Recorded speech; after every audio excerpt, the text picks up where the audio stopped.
Assalamualaikum warahmatullahi wabarakatuh.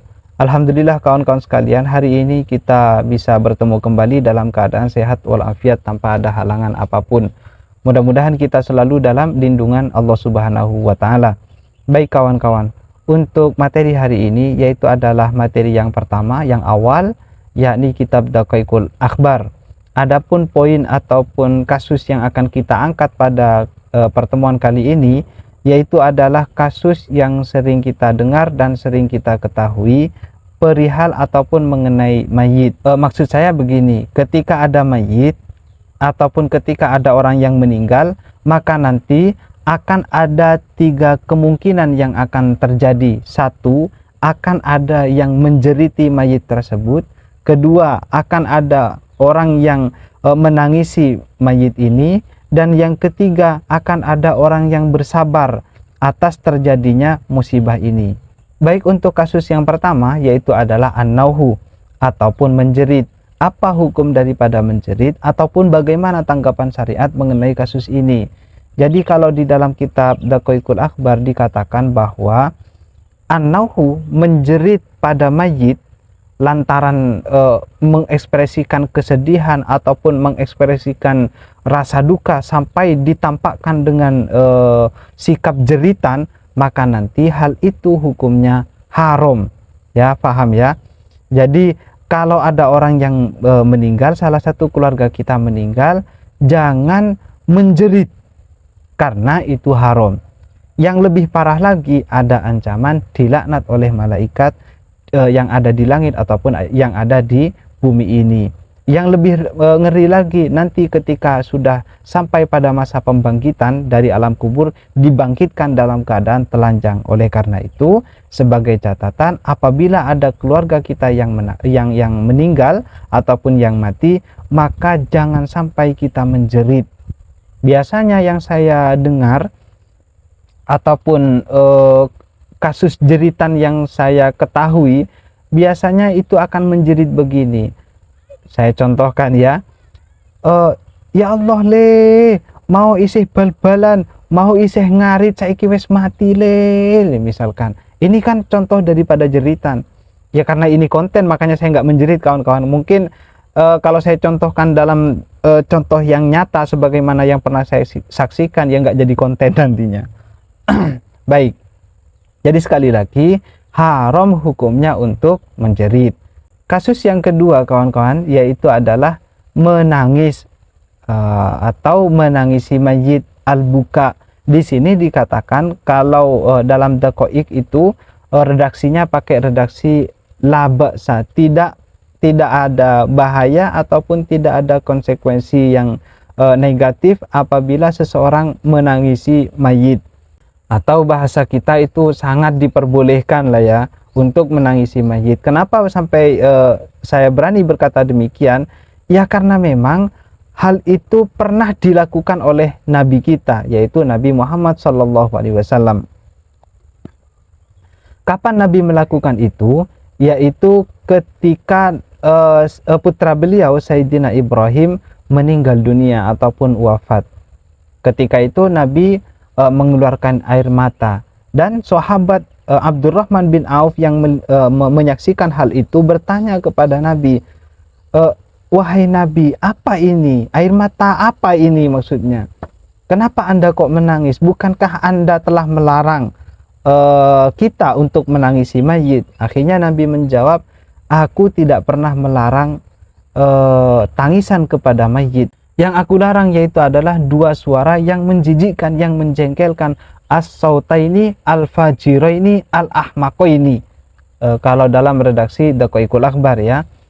Jadi saya terjemahkan, suara yang menjengkelkan sekali, yang bisa mendatangkan laknat dari Allah Subhanahu wa taala, suara yang menjijikkan sekali.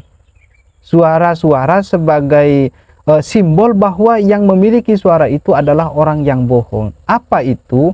Kata Nabi, yakni adalah 1, an-nauhu, menjerit, jeritan kepada mayit. Itu adalah jeritan yang menandakan ataupun menjadi simbol bahwa pelakunya adalah orang yang bodoh. 1. Yang kedua yaitu adalah suara lagu-lagu. Artinya lagu-lagu lagu-laguan, ya lagu sebagaimana yang kita ketahui saat ini, lagu-lagu yang bisa membuat hati kita itu kosong ataupun membuat ingatan kita kosong atas perintah-perintah yang Allah berikan kepada kita. Misalkan karena lagu-lagu ngedugem nge-DJ kita lupa untuk melaksanakan kewajiban kita, misalkan sholat, ataupun kita dugem-dugem lantas kemudian sampai menyebabkan orang lain minum khamr. Lah itu juga termasuk musik-musik yang atau lagu-lagu yang dilaknat ataupun yang dibenci oleh Nabi Shallallahu Alaihi Wasallam. Tetapi kata Nabi dilanjutkan, kalau untuk tangisan aku tidak pernah melarang. Kenapa? Karena al-qalbu yahzan, hati adalah tempatnya sedih, menjadi gudangnya sedih. Sementara al-ainu tadma, dan mata menjadi tempatnya air mata. Sehingga bolehlah hati bersedih, bolehlah mata untuk menangis apabila nanti ada salah satu keluarga kita yang meninggal. Mudah-mudahan kita semua diberi umur yang panjang, kesehatan yang sempurna, dan kebahagiaan yang diridhoi oleh Allah Subhanahu wa Ta'ala. Kemudian selanjutnya kawan-kawan, yang nomor 3 yaitu adalah sikap yang paling afdol. Pertama, yang paling jelek adalah menjerit-jerit, mukul-mukul, nyobek-nyobek pakaian. Ini yang paling jelek. Yang kedua adalah yang boleh, hukumnya diperbolehkan adalah menangis.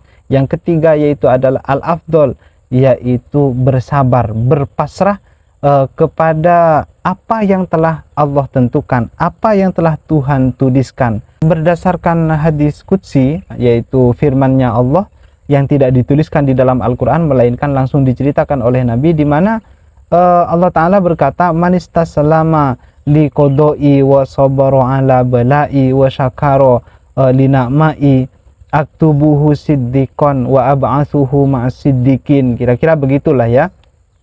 Kalau kita terjemahkan, kata Allah Subhanahu wa Ta'ala, siapapun orangnya yang berpasrah diri, menerima apa adanya atas apa yang telah aku tentukan, atas apa yang telah aku putuskan, kemudian orang itu bersabar ketika aku beri cobaan, ketika aku beri ujian, kemudian orang itu juga bersyukur ketika aku berikan nikmat yang sangat berlimpah, kata Allah Subhanahu wa Ta'ala, maka nanti orang tersebut akan aku tulis menjadi orang yang siddiq. Orang siddiq ya orang yang sangat jujur, maksudnya orang yang sangat membenarkan atas apa yang telah Tuhan tetapkan gitu ya. Dan kata Allah Subhanahu wa Ta'ala, tidak hanya itu, besok akan aku masukkan dalam kelompok-kelompoknya orang as-siddiqin. Mungkin ya, wallahu alam bisawab ya, yang dimaksudkan kelompoknya orang as-siddiqin adalah kelompok-kelompok yang diimami ataupun yang diketuai oleh Sayyidina Abu Bakar mungkin ya, karena memang Sayyidina Abu Bakar itu kan orang yang mendapatkan gelar as-siddiq, Sayyidina Abu Bakar as-siddiq, kira-kira begitu ya. Lah apabila kita sudah memiliki 3 kriteria itu, kita sudah ridho ataupun istislam, terima atas qada Tuhan, kemudian sabar atas cobaan Tuhan, kemudian kita bersyukur atas nikmat yang telah Tuhan berikan, maka kita insya Allah akan menjadi orang yang as-siddiq, dicap sebagai orang as-siddiq, dan besok akan dikumpulkan bersama orang-orang yang as-siddiq. Barangkali demikian maksudnya. Kemudian kawan-kawan sekalian, sebagai tambahan bagi kita semua, bahwasanya di dalam kitab Daqaiqul Akhbar dikatakan sabar nanti akan memiliki 3 makna. Kalau dalam redaksi yang lain memiliki sekitar 7 makna. Tetapi karena kita bahas di Daqaiq, ya sudah kita cukupkan dengan yang 3 saja. Baik kawan-kawan. 3 makna yang dimiliki kalimat sabar itu, ataupun 3 kasus yang dimiliki kalimat sabar ini, nantinya 1 yaitu adalah sabar dalam bertaat kepada Allah Subhanahu wa Ta'ala. 1. Yang kedua yaitu adalah sabar dalam menahan supaya tidak terjerumus dalam maksiat kepada Allah Subhanahu wa Ta'ala. 2. Yang ketiga yaitu adalah sabar dalam menjalani musibah yang diberikan ataupun yang dititipkan oleh Allah Subhanahu wa taala. Sampai di sini sudah dicukupkan. Kemudian selanjutnya untuk orang imbalannya ya, untuk orang yang bersabar dalam bertaat kepada Allah Subhanahu wa taala nanti akan diberi imbalan 100 derajat. Ingat, 100 derajat. Per derajatnya sejauh langit dan bumi. Jaraknya itu sejauh langit dan bumi. Satu.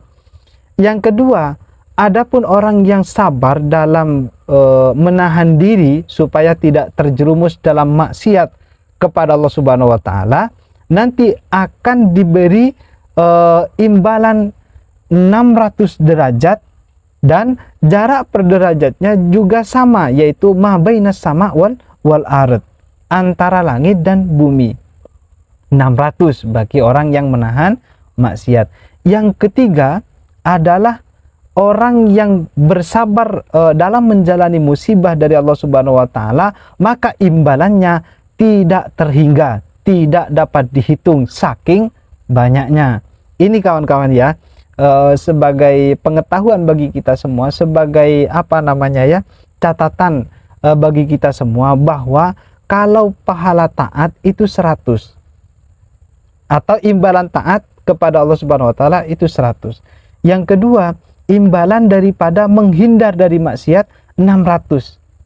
Kacek jauh ya, antara satu menghindar daripada maksiat, itu kaceknya jauh, sekitar kacek 500 derajat. Ini sebagai sebagai catatan bagi kita semua.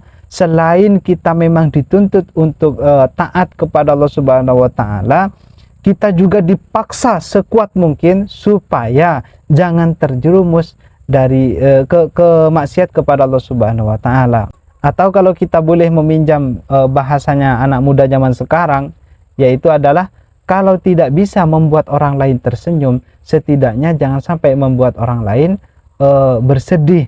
Atau kalau memang kita tidak terlalu khusyuk atau tidak terlalu full time dalam beribadah kepada Allah Subhanahu wa taala, setidaknya jangan mengecewakan Allah Subhanahu wa taala dengan cara ya jangan kita melakukan maksiat ataupun menghindari sekuat mungkin supaya tidak terjerumus ke dalam maksiat. Kira-kira demikian kawan-kawan sekalian.